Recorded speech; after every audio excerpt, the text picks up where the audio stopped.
Oi, gente, bom dia, boa tarde, boa noite. Eu digo bom dia porque, né, tem algumas pessoas que podem ver isso de dia, graças à tecnologia. Se vocês não me conhecem e estão vendo a minha cara pela primeira vez na vida, eu me chamo Adriele Raquel, eu sou técnica em biblioteconomia, eu sou jovem monitora do Centro Cultural Vila Formosa, eu sou editora, eu faço podcasts, eu, eu faço falo de esoterismo, mas não é dessas coisas que eu vim falar hoje, e sim de uma causa que é bastante importante. E aí, então, eu estou dando um tempinho para as pessoas chegarem, se sentirem em casa também, fiquem à vontade. Pense que aqui é um lugar para vocês ficarem à vontade, para se sentirem bem. E, para começar o assunto dessa live, eu vou falar um pouquinho sobre o movimento LGBTQI+. Só que antes de falar do que significa cada sigla, eu vou pedir que vocês fechem os olhos. Mas se vocês não precisarem, vocês também não precisam fechar os olhos, não. Mas imaginem que vocês são pessoas que estão lá nos seus 12, 13 anos, descobrindo a adolescência, descobrindo o primeiro amor, descobrindo as coisas dos colégios e tudo mais. E aí você tem aquele crush que gosta bastante. Peraí, só um instante, gente.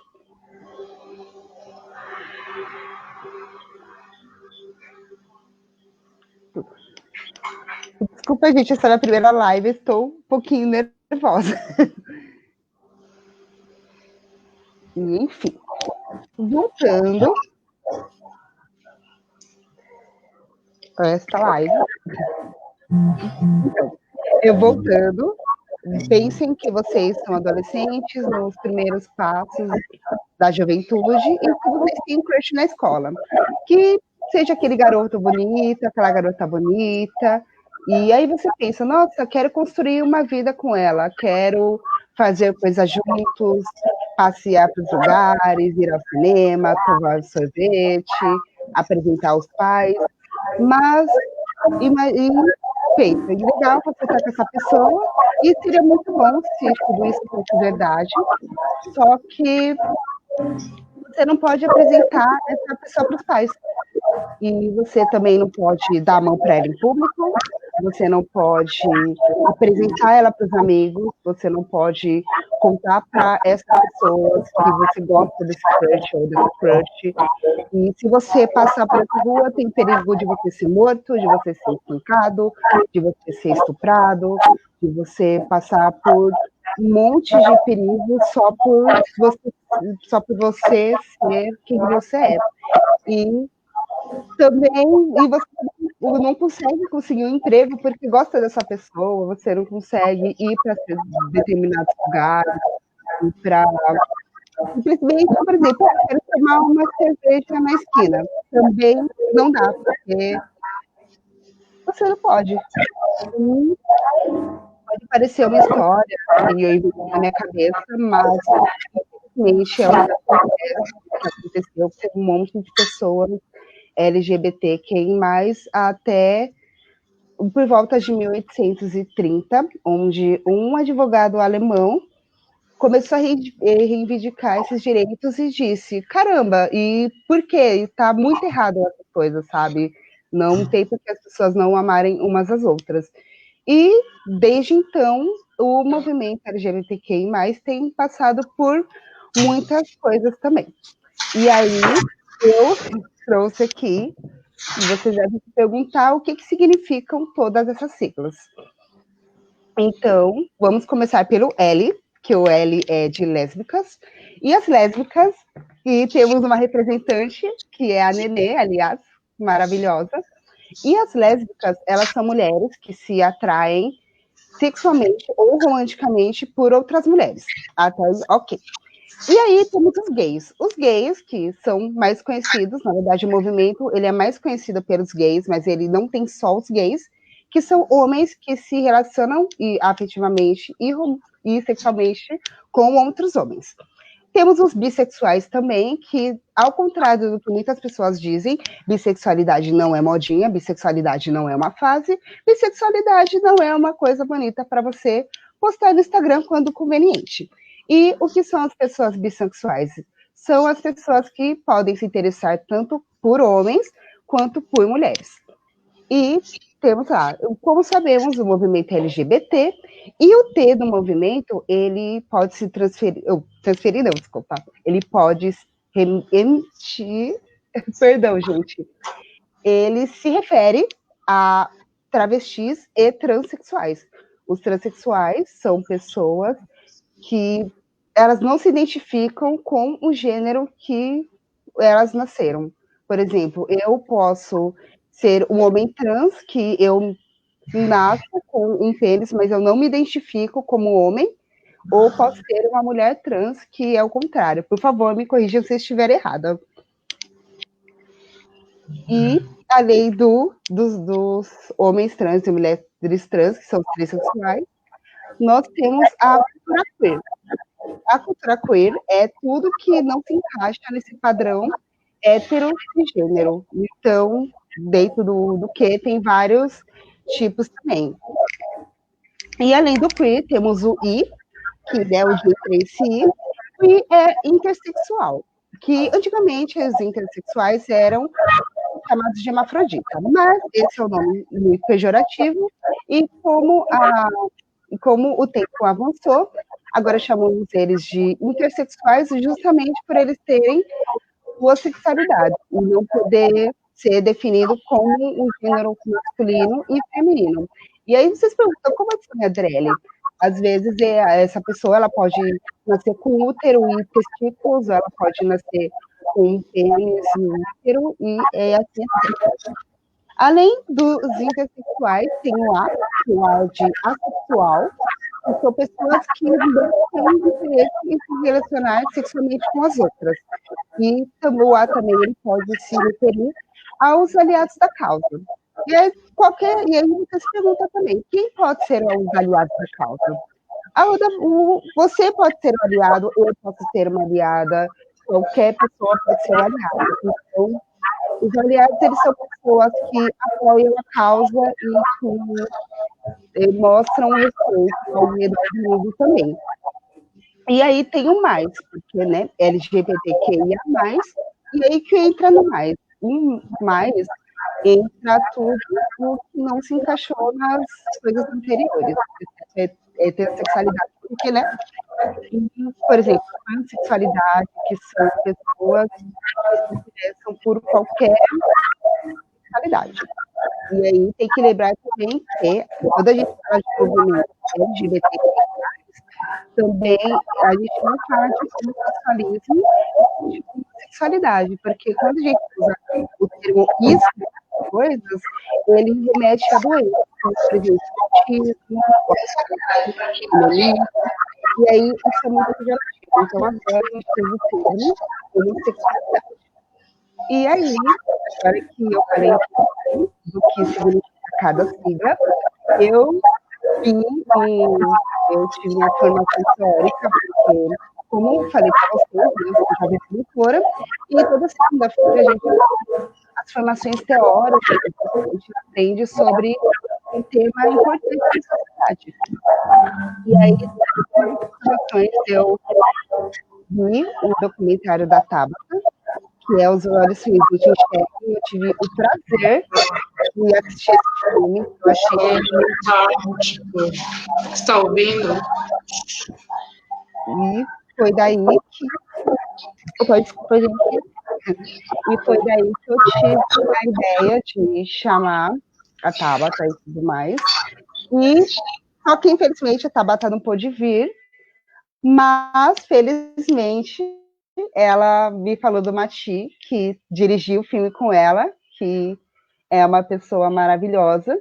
E aí eu vou bater um papo com ele, com 2 entrevistados também.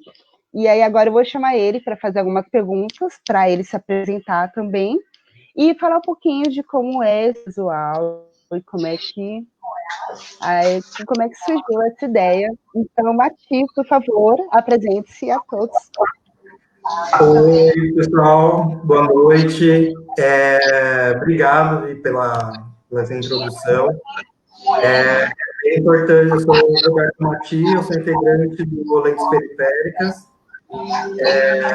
Recentemente a gente lançou um filme chamado Que os Olhos Ruins Não Te Enxerguem, que fala da questão do LGBT, da comunidade LGBT, da periferia, inserida nesse contexto de periferia, a partir de vivência de 10 entrevistados, né, que percorreu com a gente a cidade, né, as entrevistas ocorreram no trânsito da cidade, e falando sobre classe, sexualidade, gênero, e como que a gente se coloca e como é construída a nossa identidade nesses espaços.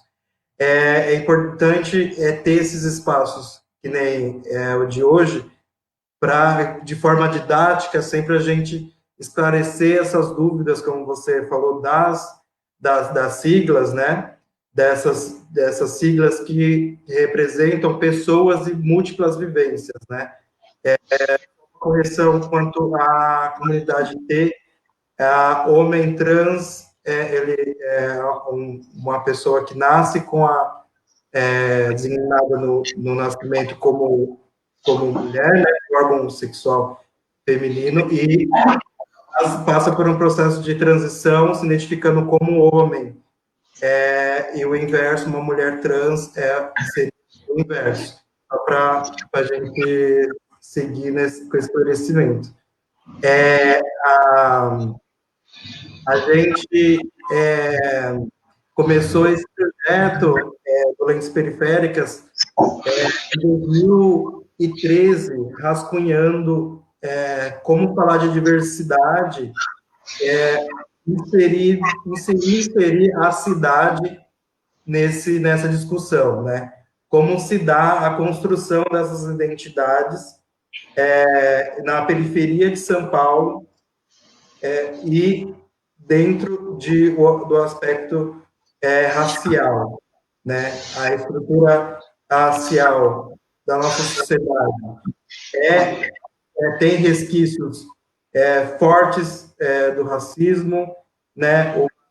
Uma visão colonial, estrutura de comportamento, de acesso aos direitos básicos, e o que é a comunidade LGBT dentro de todo esse processo, né? Quem são essas pessoas, que vivências elas têm e elas passam. A gente rascunhou esse projeto, né, que foi se desenvolvendo durante muito tempo, desde 2013, e em 2017 a gente conseguiu esse fomento a periferia ter essa oportunidade de produzir esse filme, né? Tirar da gaveta essa ideia.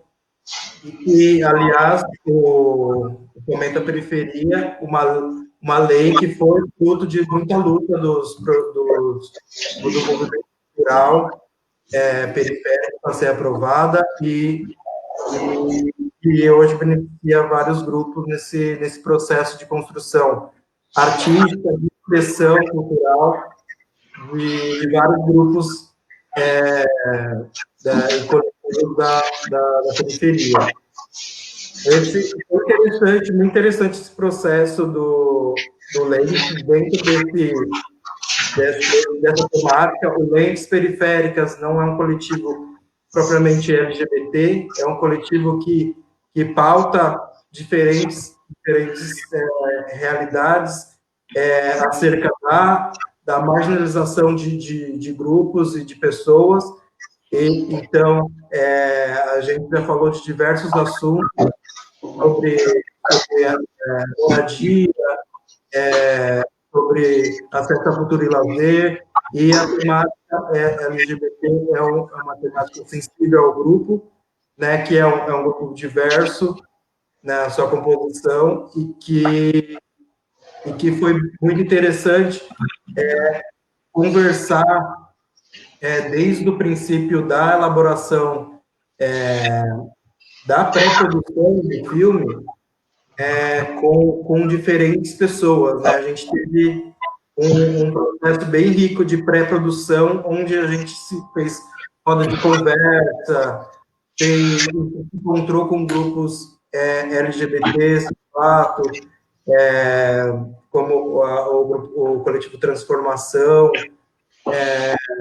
e outros, com centros de cidadania LGBT, Laura Romão, Edson Neri, e aí esse contato fez enriquecer mais ainda o roteiro do filme, né? Porque uma coisa que a gente sempre frisa no movimento, né, quando a gente fala, por exemplo, da questão racial, que a gente tem que contar nossas histórias, né? Que a gente está cansado de outras pessoas contarem as nossas histórias. E que hoje a gente tenta acessar essas estruturas e contar as nossas histórias. E esse exercício de ouvir vários personagens, várias vivências nesse processo da construção da identidade LGBT na periferia, essa intenção de aproximar essas pessoas, de fazer elas integrarem a construção do filme, desde o início, apontando caminhos, e que enriqueceu o filme de uma forma que o seu resultado foi a sua identificação imediata com várias pessoas que compartilham das mesmas vivências, assim. A gente, das exibições, desde a primeira exibição de estreia, a gente percebeu como o filme toca nas pessoas de uma forma que abraça as múltiplas vivências na periferia de pessoas pretas e LGBT, né? Isso foi bem importante, assim, ter esse resultado, essa devolutiva das pessoas, porque por mais que às vezes a gente esteja em lugares diferentes da cidade, quebrada diferente, a gente percebeu dentro do filme, entre os personagens e dentro nas exibições, o quanto a gente compartilha as vivências, né? Compartilha algum episódio bem parecido, alguma situação, um sentimento. Então, isso foi presente para trazer, enfatizar mais ainda essa unidade que temos de potencialidades, assim. A gente está num barco, assim, junto, e essas vivências geram potencialidades que a gente vê no filme, que a gente vê em pessoas que vêm conversar com a gente, que é muito rico, assim.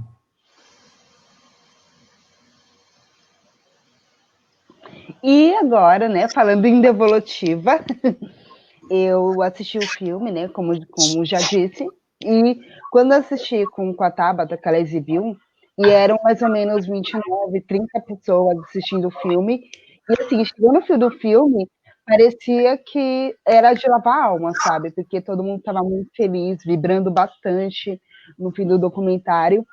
E aí, o filme de vocês, vocês ganharam um prêmio no Ceará e tudo mais.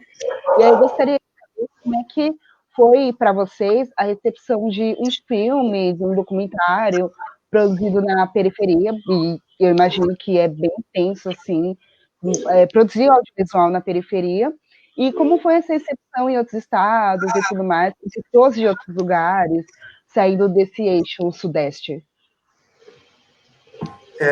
O filme teve uma trajetória bacana em festivais, passou no Festival do Rio, foi para o Festival Flamengo do Ceará, é um festival competitivo, onde a gente ganhou lá melhor longa-metragem brasileiro, pelo júri e pela crítica. Então, foi uma receptividade muito grande. O For Rainbow já acontece há 13 anos, e foi a 13ª edição que a gente foi, e ele envolve a cidade, a cidade toda, tem muito... tem muitas atrações nele, né? Tem artistas LGBTs, tem filmes, e reúne essa comunidade ali do Ceará.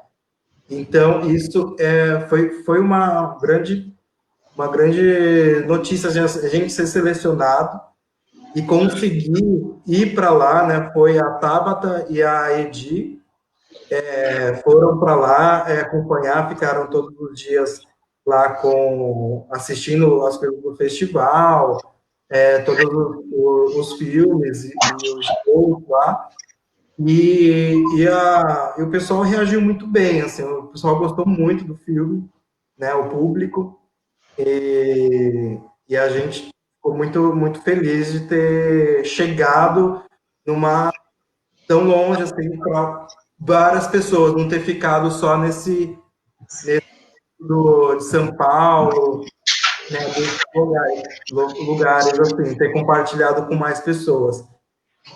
A produção independente de fato, desde o princípio, muito, muito difícil, né?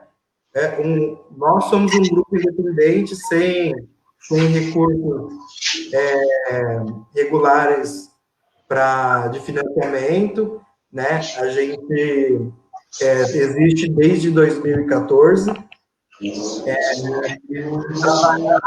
desde a sua construção, a questão dos equipamentos, a questão da distribuição, que no cinema já é um aspecto bem sensível, e para os grupos independentes, mais sensível ainda, porque requer uma estrutura, requer uma disponibilidade de tempo, de conhecimento, até de como funciona todo esse trâmite, porque a gente, como eu falei, numa estrutura social, racial, que impede que a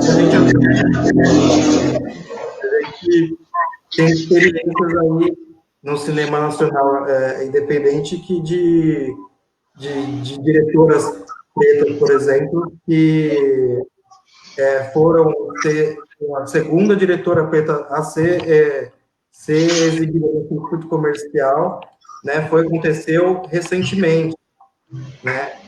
Muito trabalho, em 2017, se eu não me engano, que o Código do Homem Errado, da Camila. E antes dela, em Cidadélia Prado, e a Adélia Sampaio, em 1980. Né? Uma mulher preta como diretora, teve um espaçamento de tempo entre uma e outra de conseguir acessar, e toda essa dificuldade de trabalho com filme é uma questão que às vezes impede muitos filmes que cheguem ao circuito comercial, que cheguem em outros espaços, e que tem uma produção que às vezes é impedida por como a máquina funciona, né? De como a gente sabe como funciona esses acessos e esses desenvolvimentos no decorrer das produções.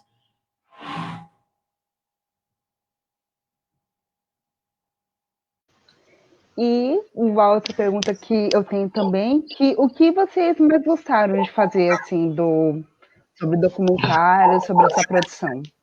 Mais gostamos de fazer?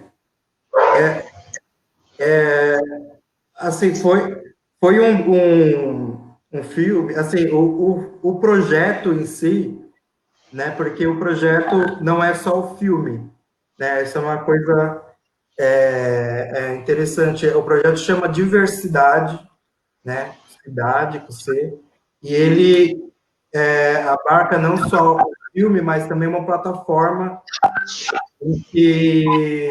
em que outros materiais que a gente captou durante esse processo vão ficar disponíveis, né? A gente não conseguiu lançar ainda, mas como outras partes de entrevista, porque imagina, a gente entrevistou 10 pessoas, né?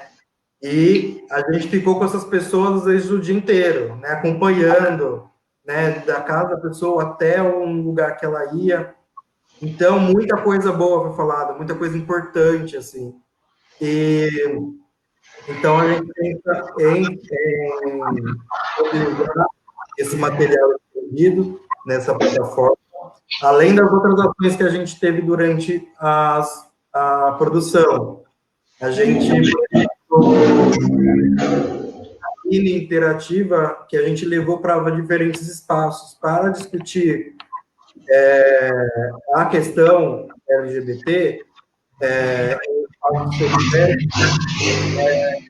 a gente levou para a praça, para a rua, né? A gente fez essa intervenção também nos espaços públicos, porque o Lens tem essa característica, não é só a produção do filme, de fato, é toda uma intenção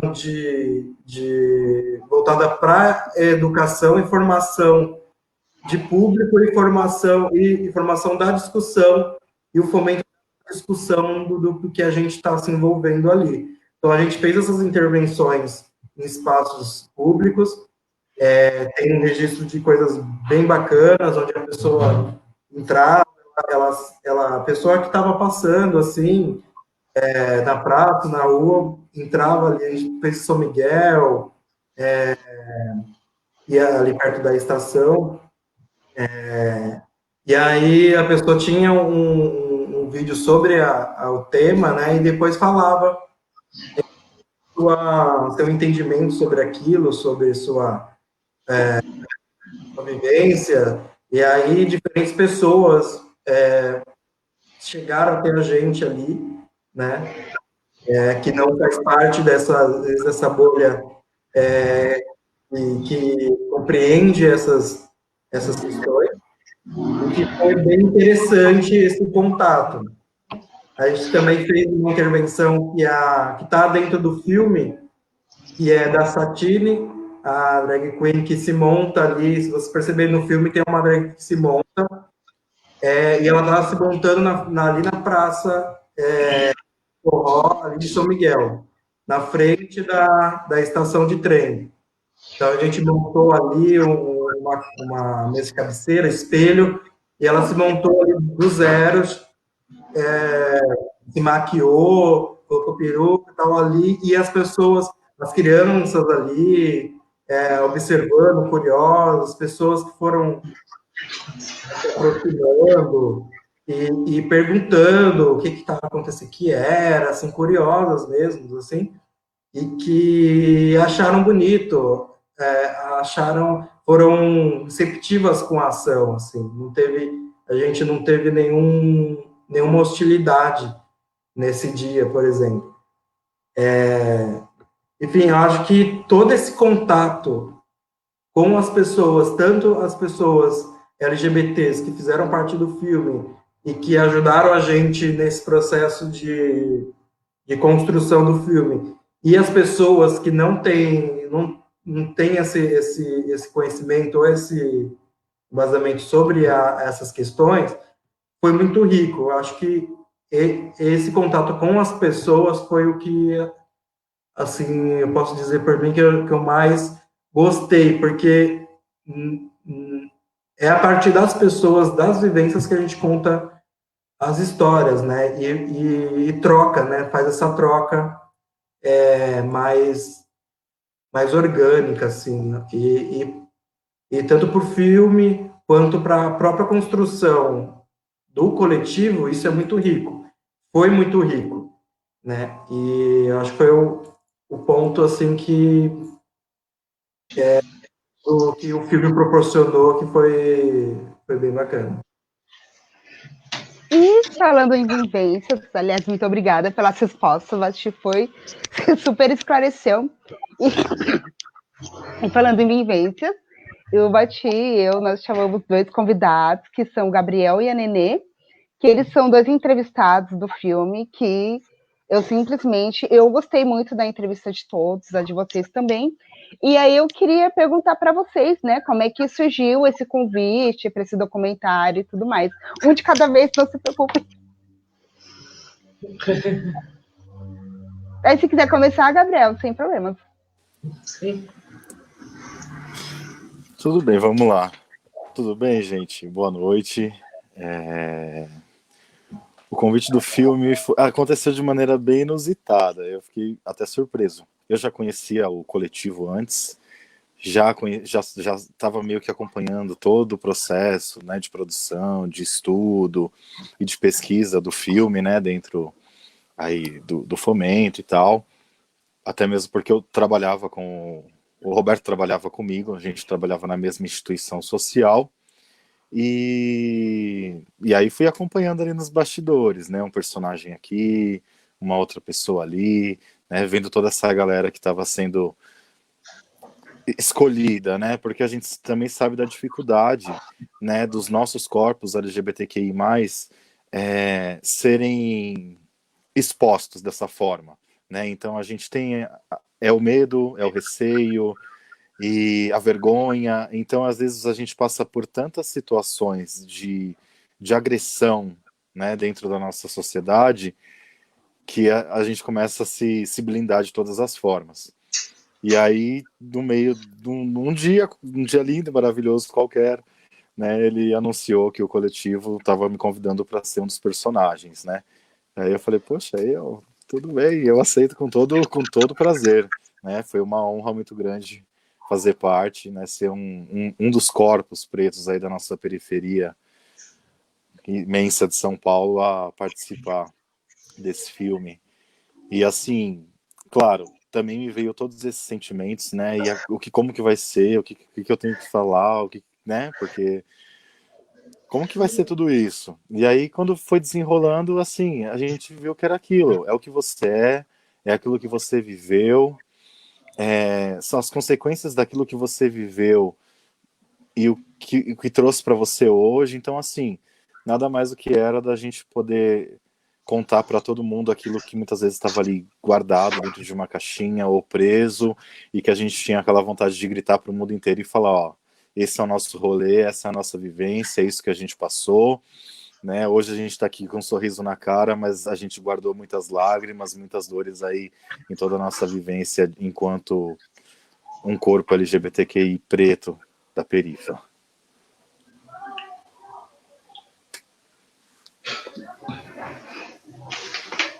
Eu? Por favor, muito obrigada, Gabriel. Bom, primeiro, satisfação, né? Satisfação estar nesse espaço, né? Novo para todos nós, para nossos corpos, enfim. Agradecer aí, né, o espaço do Centro Cultural Vila Formosa e também essa ponte do Mate. Está sempre fazendo as pontes. Bom, eu fui convidada, aliás, né, o Mate, se eu estiver errado, me corrija aí, porque é isso também, né? Às vezes a gente acaba se equivocando, mas o Mate entrou em contato comigo, né? E entrou em contato comigo num momento de muita dor, né?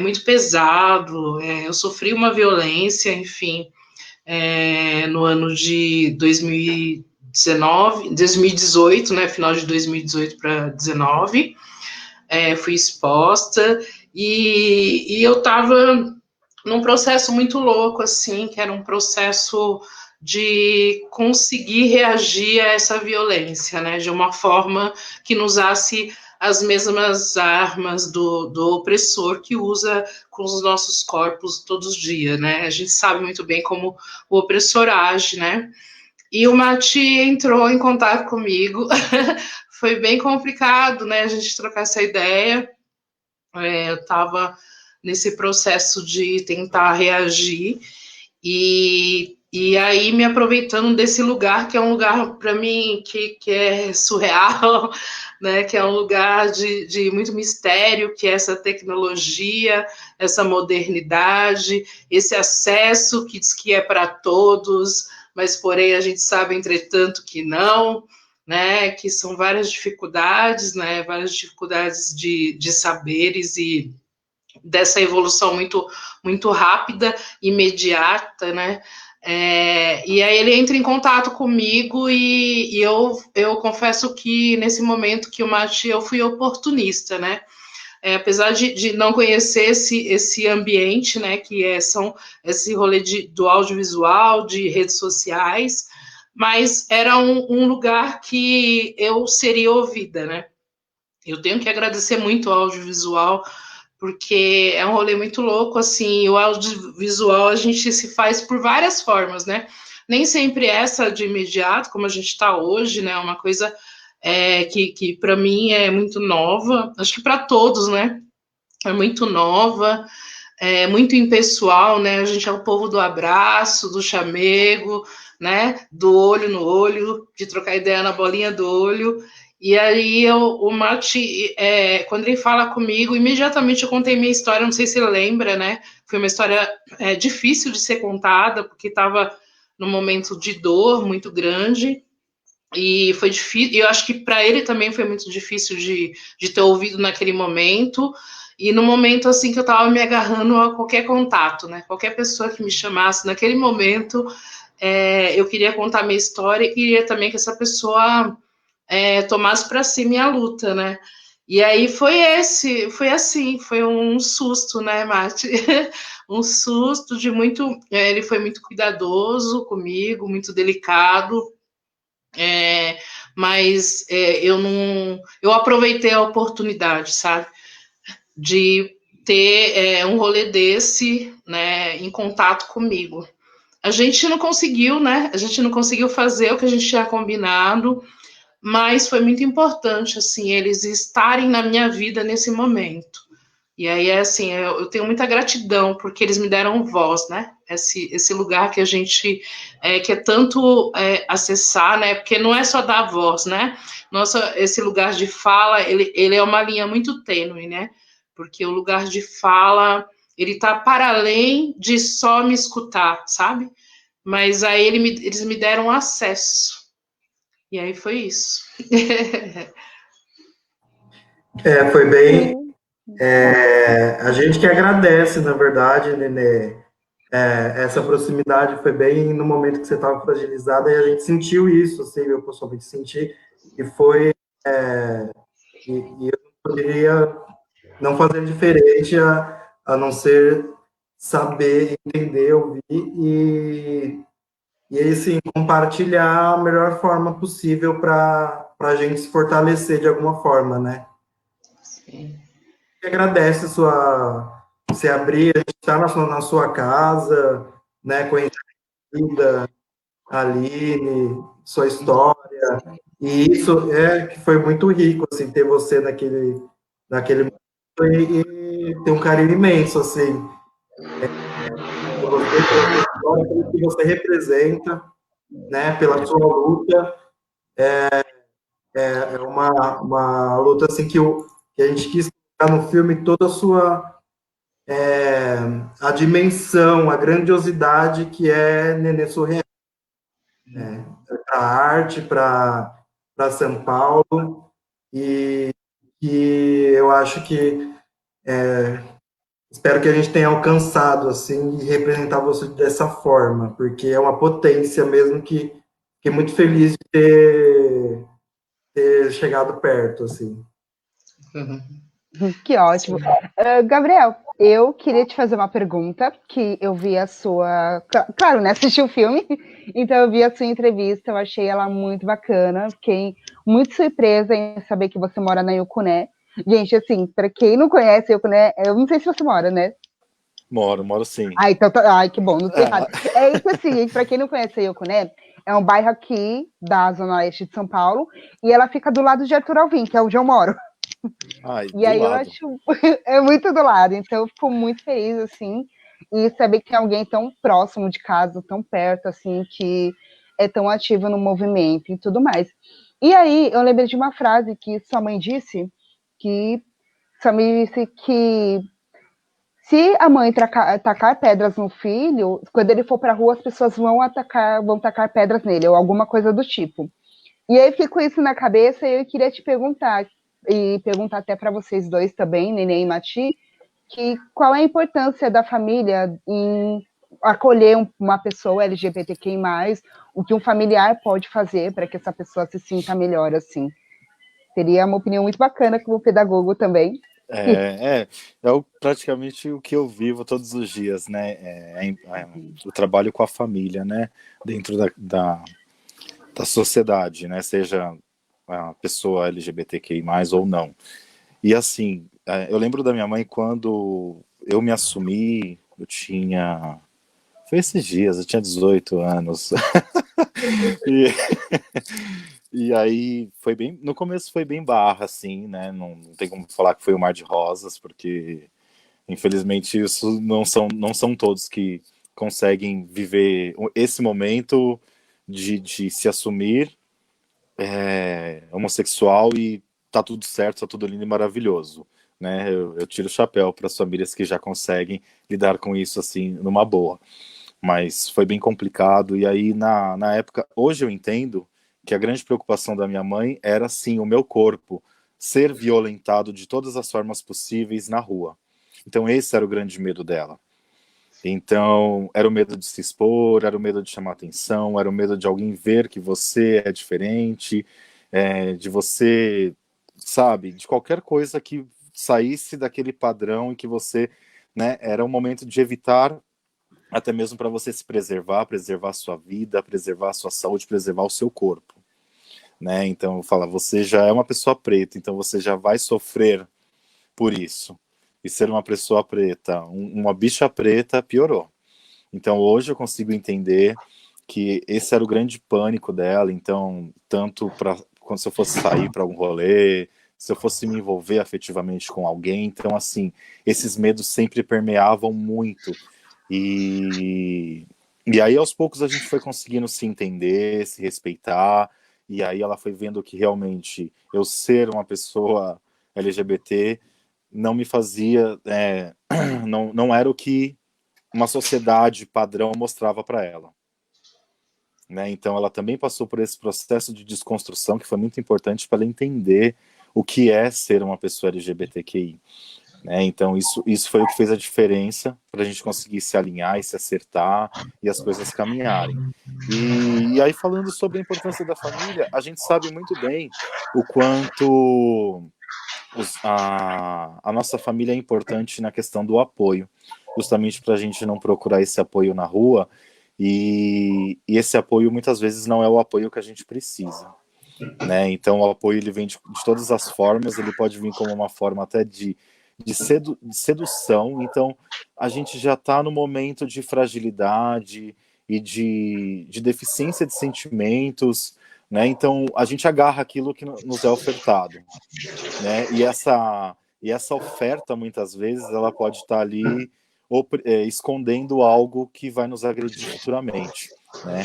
Então a gente vive num país extremamente homofóbico, né? Então por mais que a gente tenha acesso a conteúdos, né, que são para o nosso público, em contraponto a gente tem uma agressão explícita aos nossos povos, aos nossos corpos, a todas as pessoas LGBTQI+. E aí a gente entra também em vários recortes, né? Então, as pessoas trans, que sofrem também muito mais, principalmente com as famílias, né? A questão de abandono, e aí vem a evasão escolar e tudo mais. Então a gente precisa entender, né? Eu estava até comentando isso com um colega meu hoje, né? Dentro hoje é o dia, né? Da visibilidade, e a gente entender, enquanto comunidade, que a minha realidade enquanto um homem gay não é a mesma realidade de um homem e uma mulher trans, né? E que cada um tem a sua especificidade e que os rolês familiares de cada um também é diferente, né? E a gente precisa desses locais de apoio, desses coletivos, e o que a gente está fazendo para conseguir dar esse suporte, né, para os nossos, dentro de, ainda mais agora, né, que a gente vê o boom, que todo mundo se diz tão politicamente correto e de braços abertos, mas o que na real cada um está fazendo, saca? Então, quais são esses braços que estão sendo abertos para os nossos, né? Hoje eu tenho uma moradia, mas eu sei que tem, nesse momento, uma pessoa trans, um adolescente trans, que está sendo expulso de casa. E aí, como que fica tudo isso?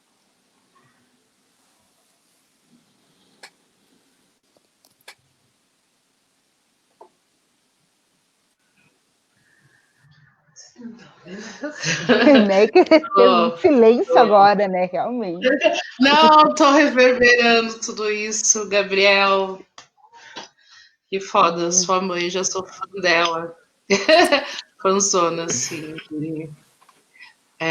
de criar um filho preto, gay, com tanta potência, né? Tanta coisa para nos dizer, né? É bem louco, né? Eu falo muito, sabe, gente? Eu não sei como que Mate e o Rolê do Leite organizou tudo isso, porque eu falo demais. Tenho necessidade, né? Diz que tem tempo para me falar. Eu vou tentar ser sucinta. É bem louco, né? Porque eu sou uma mulher de 53 anos, né? Vocês estão ligados. E eu me assumo com 50 anos. Me assumo lésbica, sapatão com 50 anos, né? E eu sofri todas as dores e amores desse rolê LGBTQI+, que, tipo, só me fortalece todo dia, assim, sabe? É bem louco, né? Tem duas coisas que me causaram dores e amores, né? E é o grafite e esse rolê sapatão que eu vivo, né? É um rolê que eu me assumo com 50 anos, eu vivo no ambiente, eu sou grafiteira, né? Acho que Gabriel sabe, Dri também, né? Eu sou grafiteira. Eu sobrevivo, eu sou uma mulher preta de 50 anos, que tô ali, ó.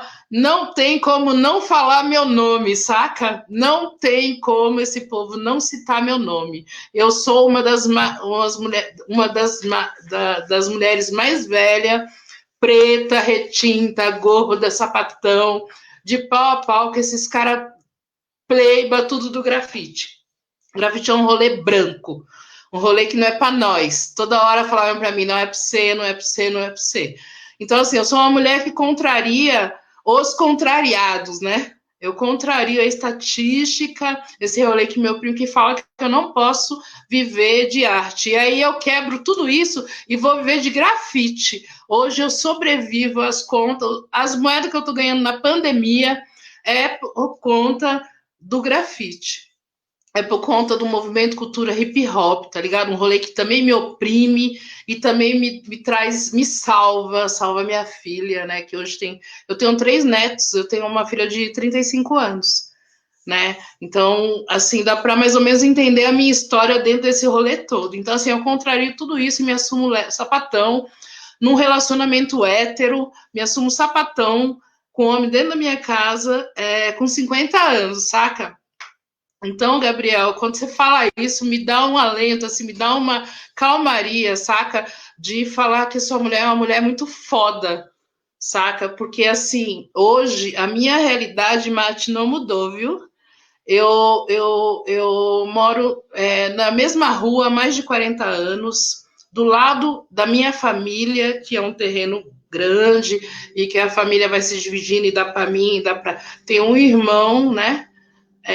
Tem uma genitora que é extremamente impressora e continua nesse momento, continua com câmeras na minha casa. Não tem como eu contar minha história de resistência sem ser uma história escandalosa, uma história de dor.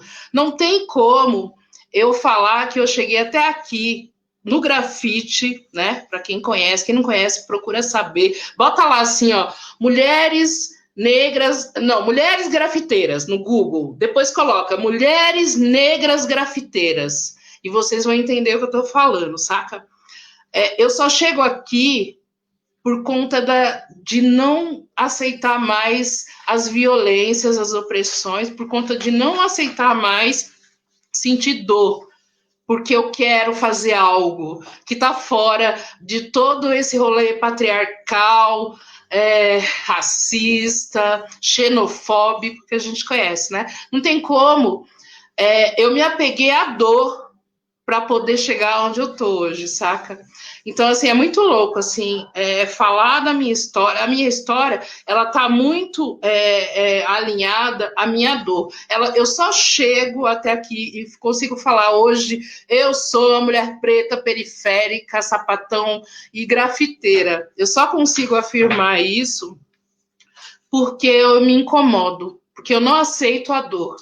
Saca? A história do nosso povo é uma história muito louca, porque a gente só consegue, e eu não quero mais ouvir isso, eu também não quero mais falar isso, chegar a algum lugar porque eu me incomodo com a minha dor. Não sei se eu respondi, porque disse que eu não posso me estender muito, né, no rolê da live. Então, assim, eu fui criada por uma mulher que hoje eu chamo de genitora, que não me reconhece como filha, eu fui negada. Aos 50 anos, eu fui abandonada, porque me assumo uma mulher, por amar uma mulher. Não mudou, viu, Mate? A câmera continua aqui, as duas, as violências continuam, porque agora na quarentena as violências só aumentaram porque eu estou mais na minha casa, saca? E é foda porque, assim, isso não me fez recuar, não me fez recuar. Eu só tô avançando, assim, saca? Porque a cada porrada que eu tomo, e é uma história espetaculosa mesmo, que as pessoas precisam entender que quando eu chego aqui, eu só chego por conta do espetáculo que as pessoas me provocam a fazer. Eu sou a mulher preta barraqueira mesmo, que eu só chego aqui porque coloco as duas mãos na cadeira e falo, eu vou entrar.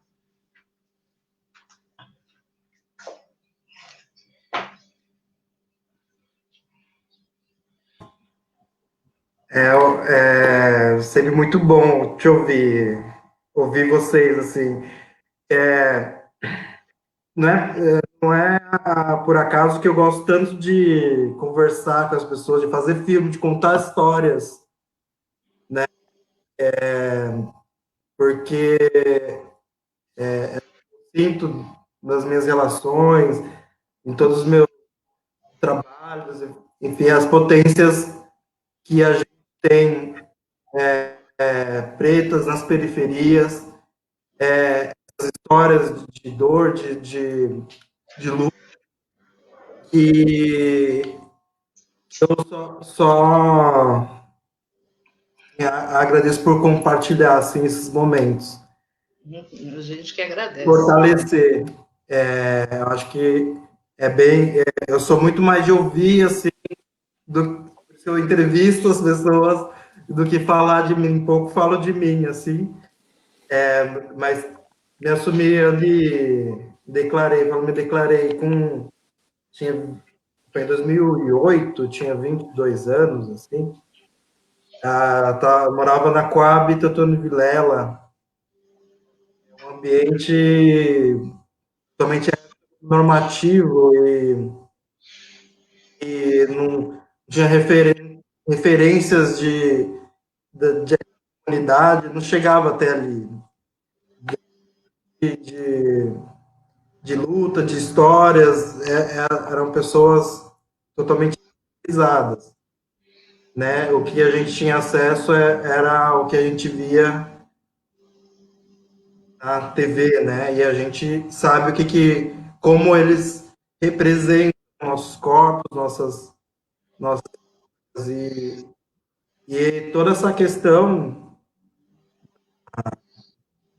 para uma criança ali vivendo, um adolescente vivendo naquele ambiente e se entendendo e se compreendendo, é sempre um processo muito doloroso, como você falou no início, esse primeiro amor, esse primeiro crush, a gente é renegado para o LGBT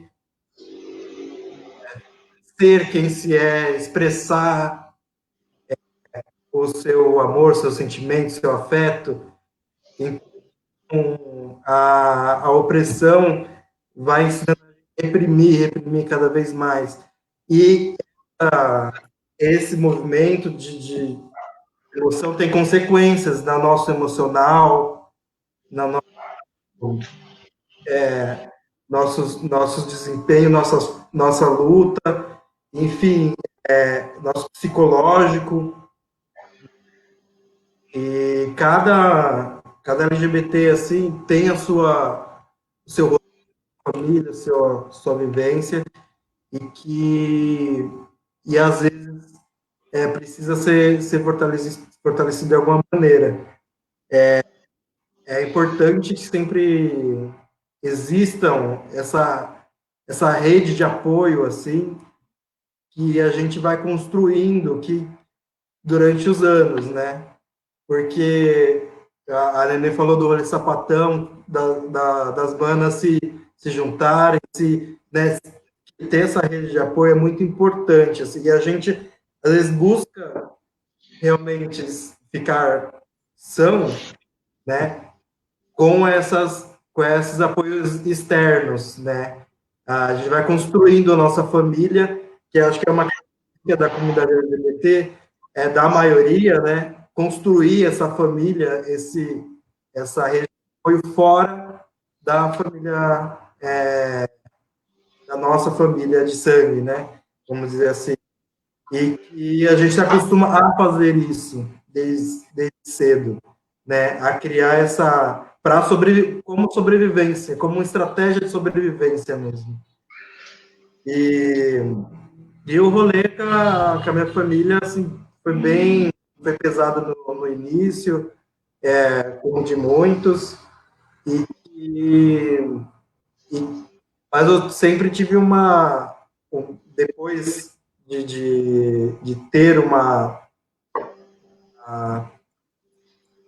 compreensão maior de identidade, como a Nenê falou, não, não vou me colocar para baixo, não vou me deixar ser impedir por alguma maneira. Quando a gente compreende tudo isso, toda a nossa potência, quando a gente compreende que a gente tem direito disso e tem a coragem de fazer isso, vai conquistando, a gente vai enfrentando, né, essas dores, vai enfrentando a família de alguma forma, tal, e foi nisso que eu fui construindo também a minha identidade, nesse enfrentamento, né, esses apoios externos, nesse enfrentamento de se fazer entender, de se colocar, né, é assim, é desse jeito, é o que eu sou, é a minha identidade, e não vai mudar, e assim, e tentar se aproximar de alguma forma, se fazer entender. E eu acho que essa construção, assim, no meu caso, tem dado alguns resultados a partir do momento na minha história, que eu saí de casa, assim, e saí desse ambiente que começou uma abertura maior para se discutir, para ouvir, assim, para trocar realmente, mas ainda tem alguns resquícios ali que precisa ser melhorado, enfim. Mas é uma coisa que a gente vai lidando e vai nesse enfrentamento, assim. Muito obrigada, gente, vocês, por todas as respostas, assim, todos os relatos.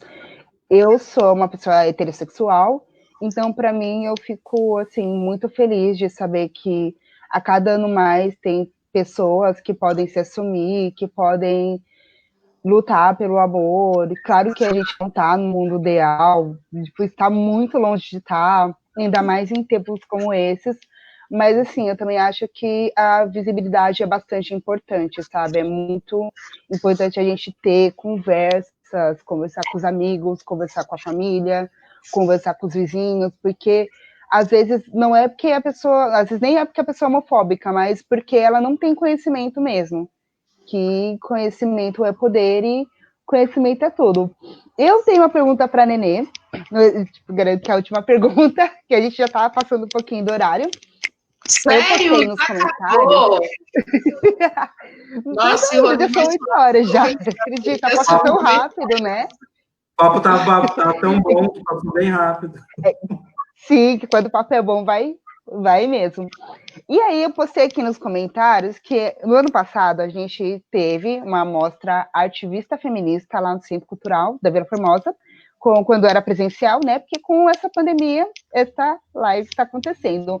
Mas quando era presencial, ela fez um grafite maravilhoso. Eu não sei se eu vou conseguir exibir ele para vocês. Aí vocês me falam se está aparecendo. Só um instante. Ah, certo. Por favor, vocês me falam. Dá para ver? Não, para mim não, né? Para nós aí. Acho que vai aparecer. Acho que eu não tô vendo ainda. Apareceu. Ela tá mostrando o seu Facebook. Droga, gente. Peraí. Deixa eu ver. Acho que agora tá indo. Agora vocês conseguem ver? Agora, acho que precisa atualizar. Eita, Deus.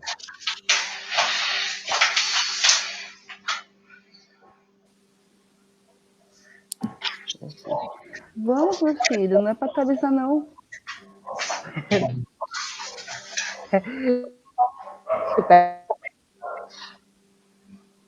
Peraí, gente. Tá tranquilo, a gente sabe que essa tecnologia tá no alcance imaginário para muitas pessoas. Não, pois é, né? Que louco. Mas enfim, depois eu passo tudo direitinho, o exato Instagram do grafite que você fez. E aí a mostra feminista, ela foi uma mostra que ela foi produzida por mulheres, tivemos artistas mulheres também, teve a Bia Dochum, a gente recebeu o Trans Sarau, que é um sarau que dá a visibilidade a pessoas trans. E aí eu tive o prazer de participar também, e eu queria perguntar para você como é que foi esse evento, né? Porque mas eu tive que ir embora antes e acabei nem perguntando. Sim. Não, foi bem louco. Assim, é um rolê organizado por várias mulheres, né? Eu vou falar o nome de uma que eu acho que a Bea Andrade, que é uma mulher foda, bem jovem, né? Justificar que, assim, meu rolê é um rolê bem jovem, né? Eu sou do grafite, o grafite é um rolê de jovens, eu estou lá, né? E aí consigo cruzar com essas mulheres incríveis. Bia de Andrade é uma mulher BA, né? É uma mulher bem foda, uma mulher preta, que articula muito, né? Que faz vários encontros, vários eventos, várias ações, que somou comigo também nesse rolê que eu falo dessa opressão, mas que causou um rolê muito lindo, que foi a ocupação das minas, né? Se vocês quiserem saber mais, tem como dar um Google, né? Assim, uma organização que foi feita por várias mulheres, por várias pessoas, por vários corpos, por conta de ficar indignado mesmo, né, com uma opressão contra uma mulher preta, que é um rolê que um dia ainda quero escrever, viu, Mati? Quero contar essa história, essa organização que, apesar de toda a dor, ela me trouxe coisas maravilhosas, assim, registros lindos. A Bea foi uma que foi fotografar, né? A gente teve 5 fotógrafas nesse rolê da ocupação das minas, né? Então a gente está interligada e ela me chama para participar desse evento que ela também está organizando. Eu também não tive a chance de participar do rolê todo, que foi um rolê bem grande, com várias pessoas importantes, mas eu tive a honra de participar desse rolê que foi o Transaral, né? Que é um rolê que eu já via de longe, e já vinha pensando várias questões. Foi bem depois que eu fiz uma viagem muito foda, que eu consegui entender, porque eu sou novinha nesse rolê sapatão, viu, meu povo? 3 aninhos, a gente tá aprendendo. E aí eu fui entender uma dessas siglas, né? Que são tantas siglas, né? E aí eu fico sempre pensando, mano, se a gente resolve dominar o mundo, ninguém segura nós, porque é tanta sigla, mas a gente ainda tá no regime totalmente do patriarcado, né, que nos oprime, que fala que a gente não pode chegar, não pode fazer. E aí eu cheguei também correndo, porque eu vinha de um outro rolê, e pintei aquele espaço ouvindo as poesias, vi o Transaral, né? Eu não quero falar o nome errado, porque às vezes a gente erra, né? A gente é desse rolê também, que é de rua, que às vezes a gente erra. O nome é João, mas não, era José, e aí eu erro. Mas esse rolê dessas pessoas maravilhosas, que foi participar, pintar ao som do Transaral, porque eu já vinha desse questionamento todo, né, de tentar entender as siglas, porque, gente, é muito louco, assim, quando eu tive mentoras, né, tive Lenor, tive algumas mulheres pretas mais novas que me orientaram como eu me comportaria nesse rolê, porque a gente é reprodutor, né, e eu reproduzia todo o machismo que foi implantado em mim. E aí, assim, eu chego nesse rolê e tenho essas mentoras, e quando eu chego nesse espaço, entender esse rolê que é trans, né, hoje, dentro da normativa, eu seria essa vozinha que estaria ali cuidando dos netinhos. Não, eu estou num rolê jovem, então eu preciso descer e entender esse rolê, saca? E foi muito foda participar do Transaral, com todo respeito, assim, eles trocaram uma ideia comigo, a gente já se conhecia de alguns lugares e eles conheciam também essa dificuldade de entender o novo, sabe? Que é muito parecido com o que a gente está vivenciando hoje, né? Live, você é louco, eu estaria numa roda de conversa, né? E depois a gente ia para um rolê e a gente tá numa porra de uma live, né? Desculpa aí a palavra, mas é uma porra esse rolê, né? Porque, assim, quase que eu não consigo entrar. E, assim, muitos pretos e pretas e pretes importantes deveriam estar falando nesse rolê. Mas a gente sabe das dificuldades, né? Que a gente não consegue acessar. E é muito louco, porque a gente é a maioria.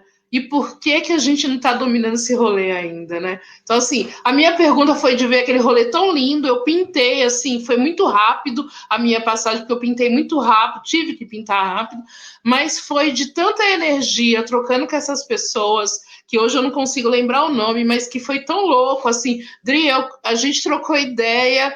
E aí é foda, porque eu queria muito estender esse rolê para outros lugares, né? E como a gente não consegue unificar as lutas, né? Queria deixar aqui para nós esse incômodo. Por que a gente tá com tantas siglas, sei lá quantas que são, né? QI mais deve ter, sei lá, 600. E por que a gente não dominou esse rolê ainda, sabe? E tá somando e fortalecendo várias pretas, pretes e pretos que estão sofrendo, né? Por quê? Então, gente, nossa, muito obrigada mais uma vez. E a gente já está chegando ao finzinho agora. Eu quero, primeiramente, agradecer muito a vocês, de verdade, por ter aceitado o convite.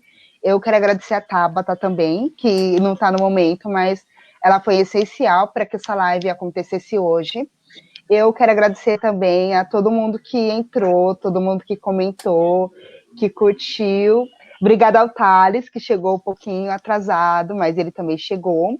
E tem o comentário do Alex Lourenço aqui, que ele disse que o seu relato foi muito potente, Nenê, e que ele ficou impactado com o seu relato. E é isso. E aí, falem onde podemos encontrar vocês, os trabalhos de vocês. Estamos abertos a merchandising.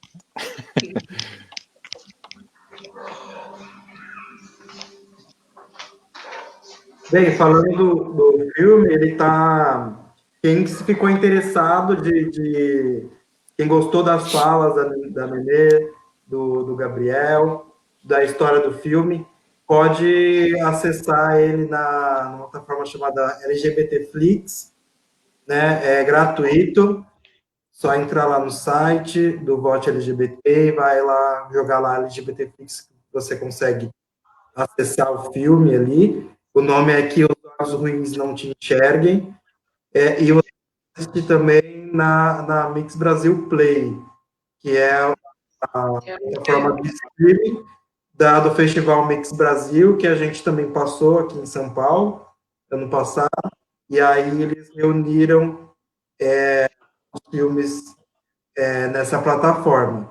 Então, você está em casa, quiser assistir, quiser ouvir mais dessas pessoas maravilhosas, o Gabriel, a Nenê, vai lá no filme, assiste, depois comenta lá na página do Lentes Periféricas, a gente está no YouTube, né, a gente está no Facebook, está no Instagram, segue a gente lá. É isso, valeu, Adri, muito obrigado. Nada, eu que agradeço, que é isso.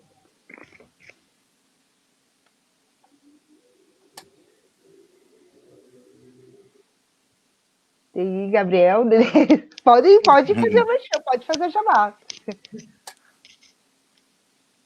Bom, vamos lá. Obrigado, Dri, obrigado, galera, pela oportunidade aí da gente falar um pouquinho, né, de todos esses sentimentos aí que a gente passou e transmitiu, né, no filme. E eu acredito que isso é um pouco, se a gente for juntar o sentimento de cada um que participou, a gente vê que as nossas vidas se cruzam mesmo sem a gente se conhecer, saca? Os nossos sentimentos, eles são muito próximos e cada um vive ele de uma forma, com um peso, e isso que é o que mais toca pra gente, né, nesse filme. Além de que os nossos corpos, eles são protagonistas e eles saem daquele mercado padrão da TV, do cinema e do audiovisual, né, que já tem um papel padrão para um corpo preto, né, e a gente quebra todas essas barreiras e mostra ali a nossa realidade. Eu não tenho muito merchan para fazer, não, gente. Como não? Tem o Pedagoato. Eu tenho um projeto. Pedagoato maravilhoso, como assim? Eu sou pedagogo, né, uma das minhas formações, e trabalho numa instituição social, né, num centro para crianças e adolescentes. Nós já levamos as crianças aí no Centro Cultural da Vila Formosa uma vez, e eu não lembro quando foi, cara, faz tempo, viu? Acho que foi em 2017. Nossa, faz tempo mesmo. Faz um tempinho. Pode ir sempre que quiserem. Pode levar. Foi bem bacana. Pode abrir de novo, né? Agora a gente vai ter que esperar tudo isso passar, né? Ainda tem mais essa. E, além disso, eu engatei um projeto que já era uma vontade antiga, de trazer a importância da representatividade e do protagonismo da criança negra, né, dentro e fora da escola também. Então eu criei uma página no Instagram chamada Pedago Afro, que é para trazer mesmo, assim, a real, o que já era para estar acontecendo há muito tempo, né? A gente conseguir trazer dentro da literatura, da história e de qualquer outro conteúdo educacional e não educacional também, a gente entra aí na questão de entretenimento, de desenho, de lazer, de cultura, mas mostrar a importância da representatividade preta para as nossas crianças pretas, saca? Então, @pedagoafro, e é isso, gente, valeu mesmo. Que foda. Pô. Que lindo.